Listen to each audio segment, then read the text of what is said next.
Kacha premier. Danger.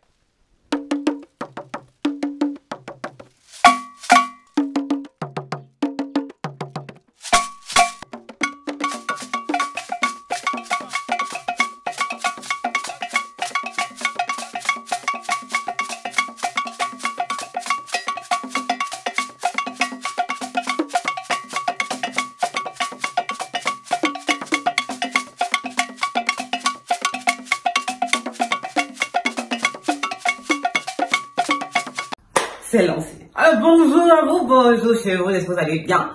J'espère que vous passez un bon long week-end pour ceux qui sont dans la diaspora. Et au Cameroun, j'espère que vous allez super bien. Moi, ça va. Comme d'habitude, bienvenue dans les recensions que je fais sur le cinéma camerounais. C'est beaucoup de plaisir que je vous retrouve aujourd'hui parce que j'ai tellement... Je suis inspirée même. Aujourd'hui, je suis inspirée de... Donc, aujourd'hui, je vais faire des différentes vidéos, en fait, sur différents contenus que j'ai vus ces derniers jours, autant pour moi. Et j'espère que vous allez apprécier, ça va des recensions aux appréciations que je souhaiterais faire à certains personnages, voilà. Donc, beaucoup de plaisir que je vous retrouve pour cette nouvelle édition. Merci pour ceux qui partagent les vidéos. Merci d'être présents. Mais surtout, n'oubliez pas de subscribe. Voilà. D'appuyer sur la petite cloche de notification là et vous aurez des vidéos. Mes nouveautés, c'est clair que moi, je suis inconstant, je sais. Mais cette semaine particulièrement, je suis inspirée. Donc, je vais faire différentes recensions, non. Oui, quand même. Je vais créer un peu de contenu. Cette semaine, je pense que ça va atteindre, j'espère que ça va atteindre au moins jusqu'à un décembre. Comme ça, j'aurai plus après de contenu. Parce que c'est ce travail, ce travail. Mais bon, après, j'aime ce que je fais et voilà.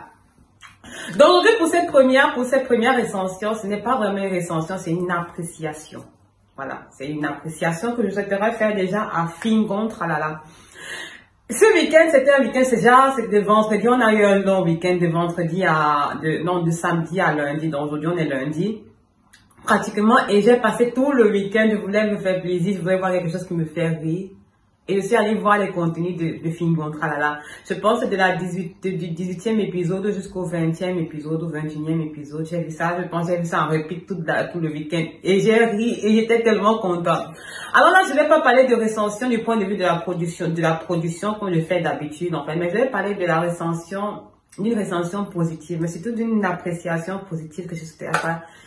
Sur ces 3 épisodes-là, il a énormément mis en avant les groupes, les instrumentalistes camerounais de la culture Bamileke, ceux qui font les batteurs du Mangambio, du Ben Sikini comme ça. Et vraiment, je tiens à lui dire merci. Merci, mais je ne viendrai jamais ici critiquer cette typologie de contenu du point de vue de la production, point de vue technique. Pourquoi? Parce que ce sont des contenus où l'histoire est racontée par les personnages. Ce sont des contenus en réalité à caractère théâtral. Donc, on n'ira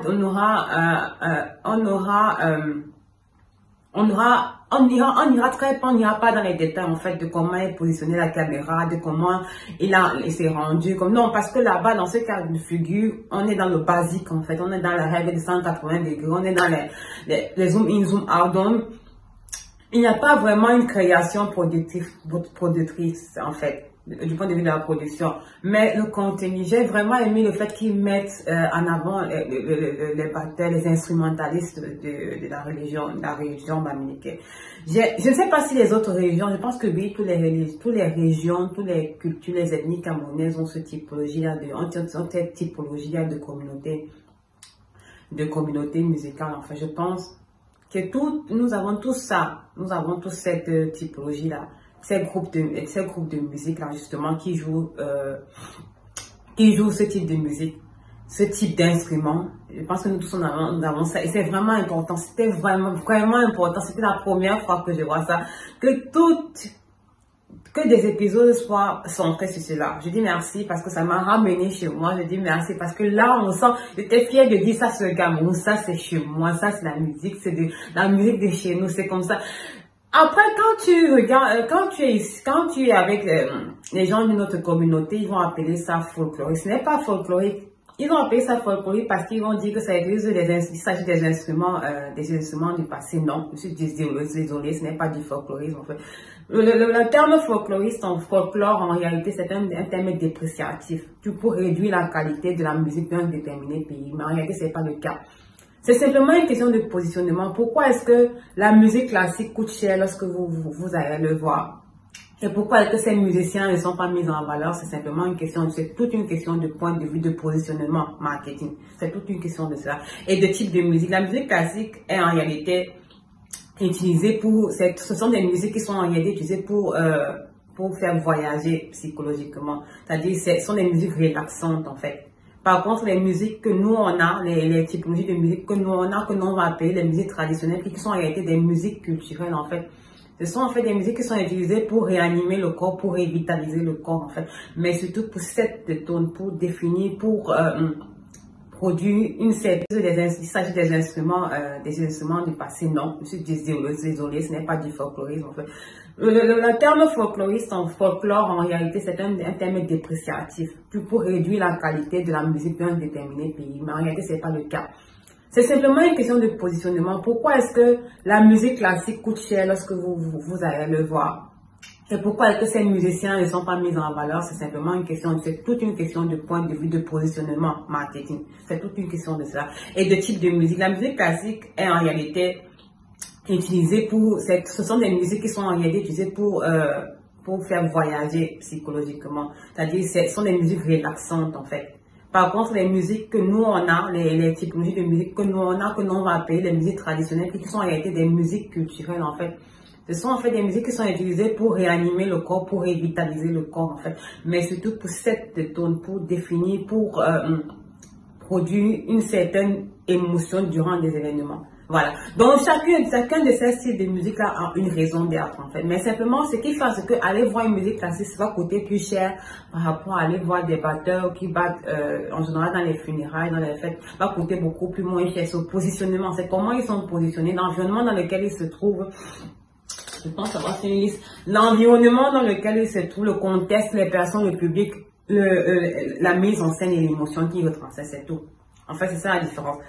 Pendant près d'une année, j'ai eu l'obligation d'aller participer à des concerts de musique classique. Moi, particulièrement, j'ai pas aimé. C'est pas un style musical que j'apprécie particulièrement. Mais je comprends. Je sais à quoi ça sert, à quelle utilité ça a dans la culture, en général, dans la culture européenne. Mais moi, particulièrement, je suis pas fan parce que je suis pure camerounaise et oui, je suis habituée à ces musiques-là. Voilà. Mais j'apprécie. Je comprends la raison d'être de chacune de ces musiques, mais je vais dire, je suis fan de chez moi, j'aime d'où je viens et voilà. Donc voilà, pendant une année, j'ai étudié la musique classique et j'ai compris seulement que c'est une question de positionnement. On prendrait ces groupes-là, en fait, j'ai découvert le groupe Ketia. On prendrait ce groupe Ketia, par exemple, on l'habillerait d'une certaine façon, on le mettrait dans une salle en fait en créant un concert exclusif seulement pour eux, vous verrez que le rendu serait différent. Vous verrez que le rendu serait différent et qu'on inviterait seulement un public élitiste en fait d'élite. Le rendu serait différent. C'est toute une question de positionnement. Je tiens à lui dire merci parce que ça permet, ce genre de contenu permet justement de mettre en avant la culture pas africaine, la culture camerounaise, la culture bamileke camerounaise. Après, je ne suis pas dans les guerres frigo, non. J'explique simplement à quoi sert cette typologie de contenu. Cette typologie de contenu serait reproduit pour une autre culture, la culture Bassa, Sawa et consort. On aurait, je dis, une richesse culturelle qui serait mise en avant. Une représentation de la richesse culturelle qui serait mise en avant, ça aurait été magnifique. En fait, c'est ça qui fait qu'un pays soit mis en avant par rapport à d'autres. Parce que chacun des filles, en fait, les 1000 layers, comme je m'avais dit, de cette culture, de ce pays-là, illuminerait au maximum le pays en général. Voilà. Je dis merci donc pour cela, merci pour ce contenu. Beaucoup me disent non, il a mis en avant ces groupes musicaux parce qu'il voulait lancer son clip. Il n'y a pas de problème. Il pouvait le faire en mettant seulement son groupe de vent, hein. Il pouvait seulement le faire en mettant l'écurie Fingontrala devant. Il pouvait simplement le faire en mettant, parce qu'il y avait son groupe de batteurs. Mais le fait qu'il ait introduit le groupe Ketia, le fait qu'il ait qu'il ait chanté justement avec eux, le fait que eux-mêmes, à une partie, je vous mets ça à l'intro de la vidéo, le fait qu'il les a introduits au début de la vidéo, en fait, fait à ce que vraiment, c'est une façon de mettre en avant ces groupes-là.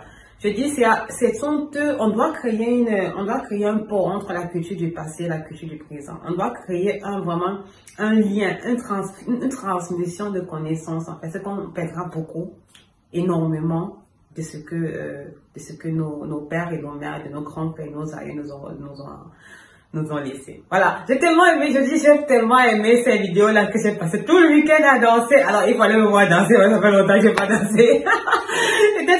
J'étais tellement contente. Alors, merci.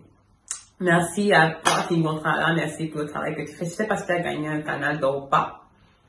Mais pour moi, sincèrement, ça importe parce que tu fais tellement. Et voilà. Petite nota bene, j'ai remarqué qu'il y a des publicités à l'intérieur des contenus et j'ai vu dans les commentaires, à l'intérieur de ces contenus, et j'ai vu dans des commentaires des personnes qui se plaignaient, je suis désolée, ce sont des contenus visuels, il y a l'obligation, il a l'obligation de mettre ces publicités, c'est comme ça que ça se fait. C'est soit il met ces publicités, soit YouTube introduit ces publicités. Lorsque YouTube introduit les publicités, c'est obligatoire, pourquoi lui n'introduirait pas les siennes? Ça prend son sens parce que YouTube à la base c'est un média, c'est un canal en fait. Donc c'est tout à fait normal. C'est tout à fait normal. Si vous remettez en question la mise, l'introduction de publicité dans ces contenus, vous devrez remettre en question l'introduction des publicités de YouTube dans les contenus. Voilà. Voilà, merci à vous de m'avoir suivi. Je vous retrouverai juste après pour une nouvelle recension qui sera un peu moins positive. Je suis désolée, c'est que ça m'a choqué. Voilà. À bientôt.